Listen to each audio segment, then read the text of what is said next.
దేశద్రోహులు మీరంతా, మతం మారే మీరందరూ. నీ కన్న తల్లి కంటే నీకు పక్కనోడి కన్న తల్లి ఎక్కువైందా? నీ పూర్వీకులు కాపాడుతూ వస్తున్న నీ మతాన్ని నువ్వే మంటల్లో కలిపేస్తున్నావా? ఈరోజు మతం మారావు, రేపు దేశం మారుతావు. నీ స్వార్థం కోసం నువ్వు దేశాన్ని అమ్మడానికైనా సిద్ధం. ఎవ్వరి మతము ఎక్కువ కాదు, తక్కువ కాదు.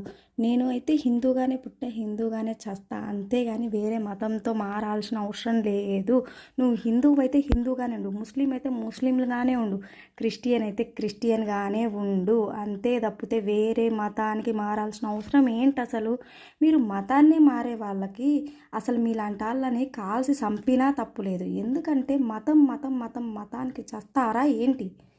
ఇది దేవుడిచ్చిన రాత. దేవుడు నిన్ను ఏ మతంలో పుట్టించాలనుకున్నాడో ఆ మతంలోనే పుట్టించాడు. నువ్వు చచ్చే వరకు ఆ మతంలోనే ఉండు. నువ్వు ప్రేమించి పెళ్లి చేసుకొని మతం మారడం వేరు, నువ్వు కావాల్సిన నీ స్వార్థం కోసం మతం మారడం వేరు.